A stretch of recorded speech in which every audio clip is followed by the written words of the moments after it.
Madam Chairman, a few years ago, I was constrained to observe of my absent friend, the Honourable Finance Minister, that her budget speech in this House reminded me of the garage mechanic who said, "I couldn't fix your brakes, so I made the horn louder." Looking at this year's finance bill in her absence, I think she has slightly changed her tune. She's now saying to taxpayers, "I couldn't repair the roof, so I brought you an umbrella." This finance bill is a classic case of patchwork solutions at a time when the nation needs clarity, conviction and decisive leadership. The government's economic management finds itself in the grasp of deep-rooted structural challenges, Madam Chairman. We've seen growth targets being scaled down. Double-digit growth is apparently unattainable, and the ambitions of maintaining a respectable growth rate of even 6% and above are fading away. The portion of our population engaged in agriculture is higher than ever, while manufacturing has shrunk to around 15% of GDP, the lowest in this century, ma'am.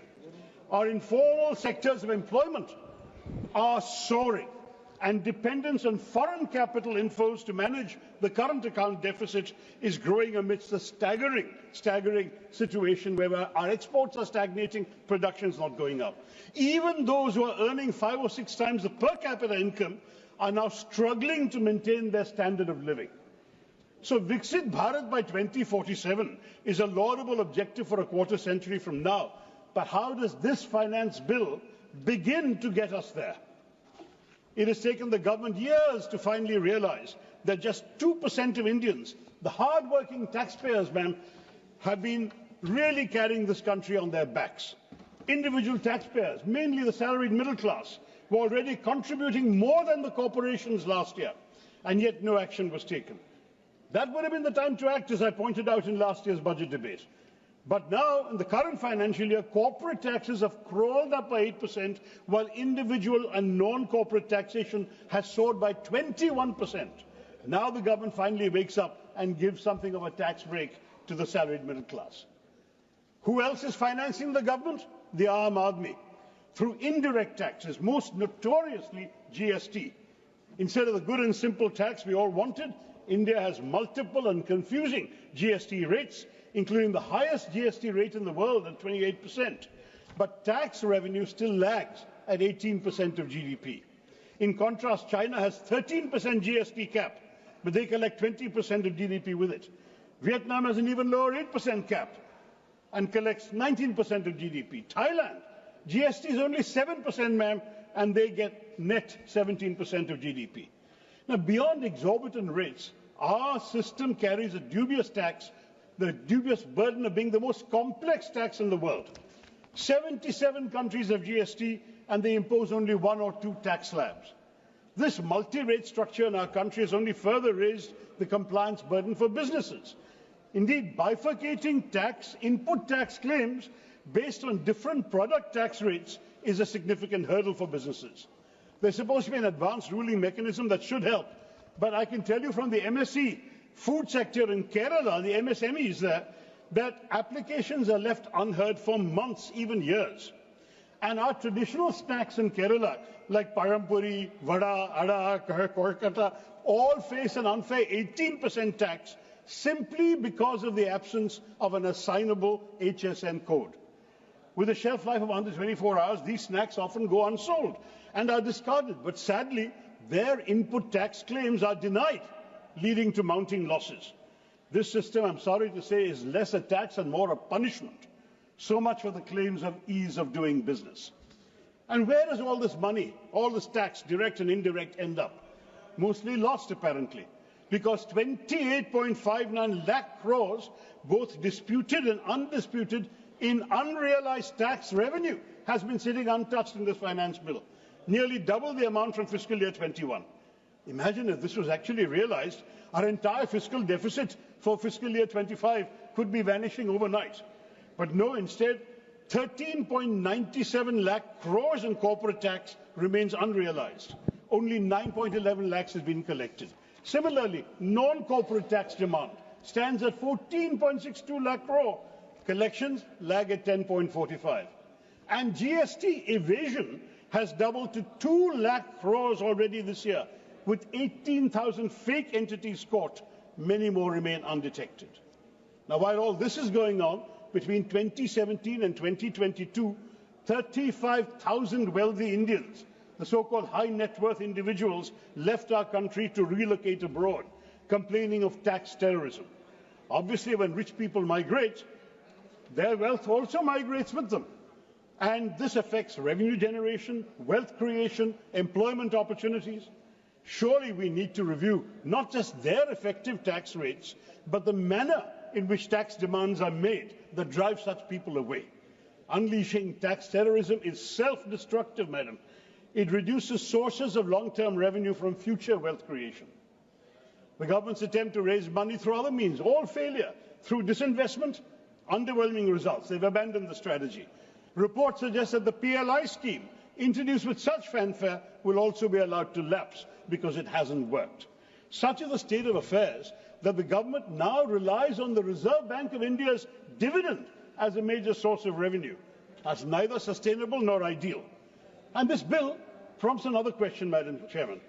If the government is set to forego almost 1 lakh crores in direct tax revenue and 2,600 crore in indirect taxes, on top of the inevitable drop in import tariffs due to likely reductions in customs revenue prompted by our responses to the American government policies, and on top of that declining capital gains tax amid a stock market downturn, then revenue receipts are going to be further squeezed across all these categories.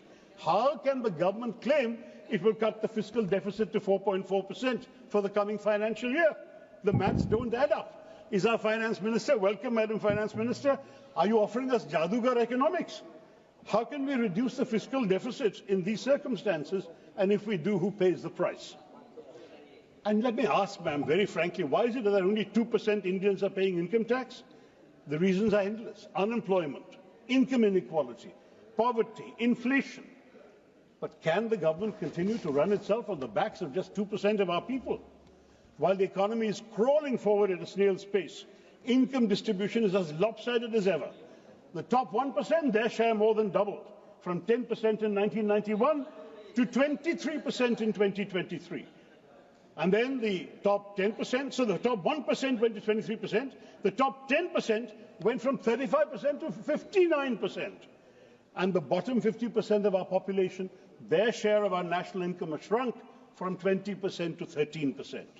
Clearly, prosperity and growth aren't slow for everyone, just for those of the bottom half of our population. But they're the ones who need progress the most. Madam Chairman, it's becoming almost painfully repetitive. Every time we talk about unemployment, we're faced with the same grim statistics. Reports predict we need to generate 10 million jobs annually from 2024 to 2030 to keep up with the growth targets. Yet the skill mismatch is glaring. Only half the graduates of our country possess the skills required by industry, leaving a significant gap in their employability. And skill development, sadly, has been a failure. Just look at their placement figures. Now, while unemployment is a concern, the assessment of poverty is troubling for a different reason. The NFHS 5 data reveal that 14.96%, 15% of India's population is multidimensionally poor. Now, shockingly, the government went 11 years without any consumption survey, any expenditure survey, leaving a significant void in assessing poverty levels until it was finally conducted in 2024. But here's the real issue. Our calculation is still based on the 2011 census, especially the sampling frame. An outdated data set, completely unfit for assessing the present socio-economic reality, is what leads the government to say they've defeated poverty. Well, according to the World Bank, the international extreme poverty line is $2.15 per person, and that's daily, and they use a higher poverty line of $365 for the lower middle-income countries, but India's median poverty line is only 1/10 of that World Bank figure at the present exchange rate, which would make us wonder if we truly understand the scale of poverty around us. It's high time we acknowledge that the true extent of our poverty is very grave, and we must have more accurate assessments to ensure that our efforts at poverty alleviation really work and have a lasting impact on the millions who continue to struggle in silence. The hopes of economic growth and prosperity, Madam Chairman, seem to be slipping further away as unemployment rises Poverty deepens, jobs are scarce, wages are stagnant, and just when struggling households think they might catch a break, instead of easing the burden, small businesses find themselves drowning in compliance rules. Informal workers are still making up a chunk of the workforce, and they're pushed further to the margins. So since the Finance Minister has been kind enough to join us, let me capture the present situation in some light verse. Tax our petrol, tax our shirt, tax our footwear, tax our dirt. Tax our mobile, tax our calls, tax our hovels, crumbling walls. Tax our salary, tax our ride, tax our mithai on the side. Tax our sorrow, tax our cheer, tax our future year by year. GST income tax forms pile high, cesses, surcharges make us sigh. Roads with potholes, trains that derail. Where does it go? Is it all a fail? When we ask, is this all in vain? You smile and say, it's for the nation's gain. And if we ask you to try and fix it, you point and say, you will be Vixit. Yet still we pay with a patriotic heart, hoping our cash will play a small part in building a future bright and fair for the nation we love beyond compare. And let me say, ma'am, that the 5 southern states, Andhra Pradesh, Tamil Nadu, Kerala, Karnataka and Telangana, are amongst India's strongest economic engines. They are paying taxes. They generate over a quarter of the country's direct taxes. They contribute 28.5% of GST. But when it comes to receiving their fair share, they get a mere 15% of the centre's tax pool. How is this acceptable? How can states that fuel the nation's economy be expected to sustain their growth with such an inadequate return? By all means, let us ask the richer states to help the poorer ones, but surely not in such a disproportionate manner. The Finance Bill 2025 is yet another move by the centre to hoard revenue here at the state's expense. By slashing basic customs duty on several items that are shared with the states and shifting the difference to agricultural infrastructure and development cess, AIDC, which the centre keeps entirely, this ensures that states lose out. So AIDC share is increased, centre deprives the states of extra rightful revenue. Its growing addiction to cesses is not only opaque, but also undermines fiscal federalism. And yet, for all its love of cesses, there's one the centre just can't seem to stomach, the GST compensation cess, which was intended to offset the loss of revenue to states after the GST implementation and has been extended only till March 2026. That money actually belongs to the states. States have repeatedly demanded that their share in vertical devolution be raised from 41% of revenues to 50%, a reasonable demand, but one that continues to be ignored. And what happens when states have grievances? Nothing. Once the Central Finance Commission submits its report, it dissolves, leaving states with no constitutional mechanism to challenge or negotiate their share. Where is the accountability? We could have had an independent fiscal council to serve as a redressal body, ensuring that states have a say in how their hard-earned revenue is allocated. And I urge the Finance Minister to consider such a method, because shouldn't those who contribute the most to the nation's economy have a voice to receive a fairer share?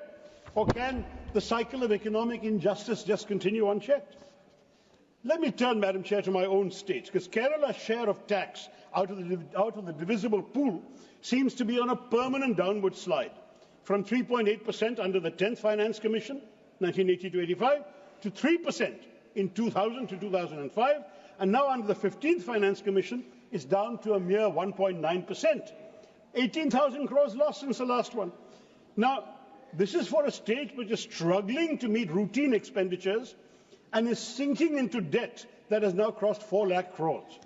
But always the expectation of Kerala seems to be pay more, receive less, and somehow keep thriving. Now, amid this financial crunch, Madam Chairman, when the state government sought 4,500 crores in special assistance to tackle coastal erosion, rehabilitate fisherfolk through the Punargehem project, modernize fishing harbours, was given no response. Lakhs of poor fishermen are left struggling under a trifecta of crises: low prices for their catch, depleted fish stocks due to overfishing, the removal of kerosene subsidies by this government for their boat engines, and yet no relief package has been announced. Even Kerala's 1,000 crore rupee request to address human-wildlife conflict was ignored. part of a larger pattern of neglect evident in the plight of the people who are victims of wildlife attacks, fishermen left adrift, ASHA workers still deemed volunteers despite their critical role, and key projects left unfunded. While the centre has earmarked 25 lakh crore for the states, Kerala receives less than 40,000 crore, a drop in the ocean. The state also failed to secure a 24,000 crore economic package for financial stabilisation and the much-needed aid for the Vilnius port project in the current budget. All we have got, and that too after the intervention of the Honourable Governor, is a loan of 5,900 crores and no grant. Apparently, when it comes to equitable financial support, Madam Chairman, some states are more equal than others. Now, the centre's masterclass in delay tactics continues. Wayanad's landslide victims are still waiting for aid that never seems to arrive, despite the Kerala High Court actually urging the government for immediate action. The state government conducted a post-disaster needs assessment and estimated that 2,220 crores was required for recovery and reconstruction, submitted to the centre on November 13th, 2024. Nothing has come. And this is supposed to be urgent disaster relief. I ask you, Madam Chair, instead of releasing much-needed funds like this, the centre still insists that Kerala must first exhaust its own balance in the State Disaster Response Fund for all other disasters before receiving any help for Wayanad. All this while thousands of lives and livelihoods are at stake. But it's part of a larger pattern of neglect and unfulfilled promises. From healthcare and infrastructure to livelihood support, Kerala has been systematically sidelined. I've been pleading in this House many times for help in addressing the severe coastal erosion problem. My own constituency has lost 64 square kilometers of territory to the sea while I have been MP. Bharat Mata ki dharti, lost forever. But the centre says it's not their problem, and the state says they have no money for the sea walls and groins needed to save our coast. Beaches where youth played football or cricket in my first years as an MP have disappeared today, man. Who is going to help us? And key projects that could transform Kerala's infrastructure and economy continue to be stuck in limbo. The All India Institute of Medical Sciences remains a mirage despite many years of repeated requests. 22 aims have been sanctioned across India. Keralites are still waiting. Similarly, the National Institute of Speech and Hearing in Thiruvananthapuram was promised an upgrade to a national university for rehabilitation and disability studies in the union budget of 2015-16. Explicit commitment, 10 years later, no action. A promise to establish a national university for Ayurveda in Thiruvananthapuram has recently materialized in Gujarat. It seems that where Kerala is concerned, promises are easier to make than to keep. Now, while these delays and denials are Kerala's burden, other aspects for other states, for all our country, the Indian economic landscape is very worrying. The economic survey suggests that foreign investment is moving 2 minutes, ma'am. But in fact, net FDI has been slowing year after year, and outflows are surging. In just April to October last year, a whopping $34.1 billion left the country through disinvestment and repatriation, which is an increase from $26 billion the previous year. India's share of global FDI, even excluding China, is shrinking. But sure, let's keep celebrating token investment announcements while the real money quietly walks out of the door. And it's not just foreign investment that's pulling back. Indian private investment has also been shrinking from 25% of GDP in Dr. Manmohan Singh's time, 2008, to just 13-14% of GDP since 2020. What's the culprit? Weak domestic demand that has dampened confidence and kept businesses from putting their money back into the economy. And we still expect to believe that everything is nice on track for Viksit Bharat. Where are the decisive measures to drive export-led growth, to seize the China Plus One opportunity, to revive investments in manufacturing? Does India not wish to absorb the capital leaving China? What are we doing about it? We are abandoning PLI, and this bill offers nothing new to inspire economic confidence. Ma'am, just finished. The service sector alone cannot drive broad-based growth. Industrial expansion is essential to create jobs and build economic resilience, and we must say that there is no large national strategy in this bill to achieve that.